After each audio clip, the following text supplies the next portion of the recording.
Nuestro invitado es un empresario, ya recibió el premio como empresario del año del Charlotte Business Journal. El Harvard Business Review incluyó a nuestro empresario en la lista de los 100 mejores directores ejecutivos del mundo. DiMicco. El señor DiMicco fue asesor comercial de Donald Trump durante su pasada campaña presidencial. Formó parte del equipo de transición de la anterior campaña, encargado de recomendar nombramientos para la nueva administración. Se ha referido a sí mismo como el asesor comercial principal de Donald Trump. Ana, saludando al señor DiMicco, en estos primeros 100 días, lo más destacado del señor Trump es la guerra comercial que le planteó al mundo.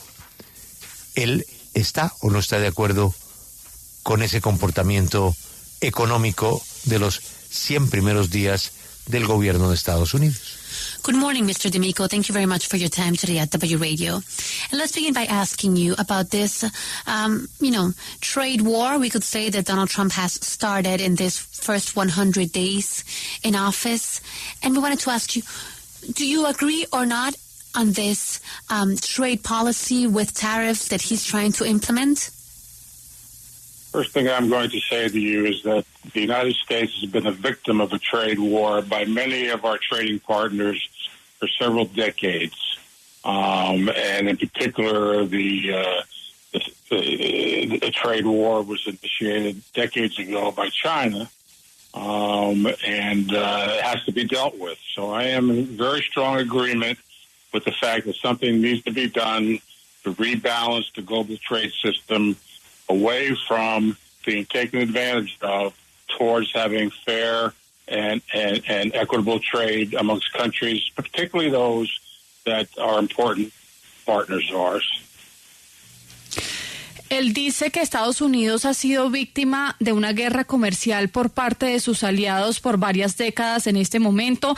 En particular, se lleva adelantando una guerra comercial con China desde hace décadas y eso se tiene que acabar. Así que por eso él está de acuerdo con el hecho de que algo se tiene que hacer para rebalancear el sistema comercial y que no se aprovechen de los Estados Unidos y que sea un sistema justo e igualitario entre países, en especial esos países aliados con los que tienen relaciones comerciales.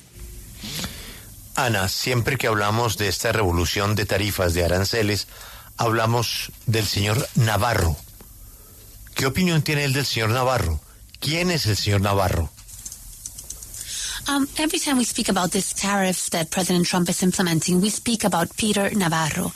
And we wanted to ask you, what opinion do you have of Peter Navarro and the role that he's playing in this administration? Peter Navarro is a very important part of correcting the global imbalances in trade that have developed over the last 30 years. He has a very important role to play, and he is a balancing factor to some of the globalists that continue to work to get Trump's attention to keep the president from doing things he's promised to the American people.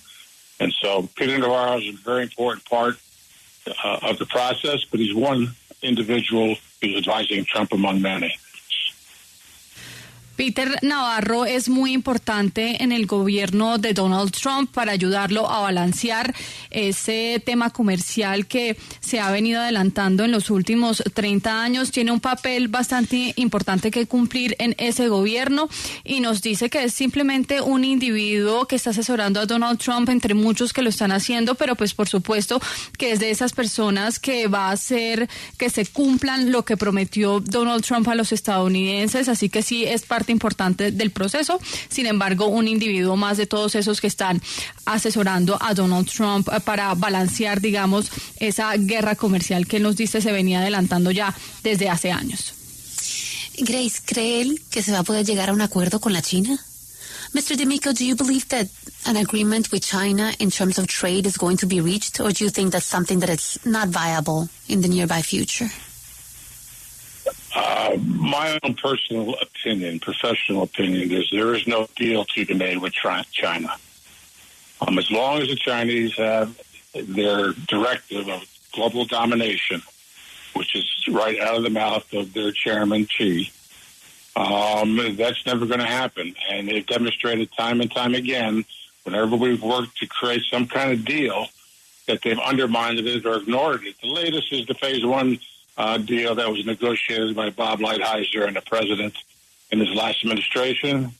They have totally ignored their commitments. I don't think there's any deal possible with China. And that's a very disturbing comment to have to make. But there's just no trust. I commend the president for working to get something done. But at the end of the day, I don't believe there's any trade deal that'll actually come out that will be satisfying of the president's commitments to the American people. We've had flawed policies that led to the loss of 4 to 10 million jobs, depending on how you look at it.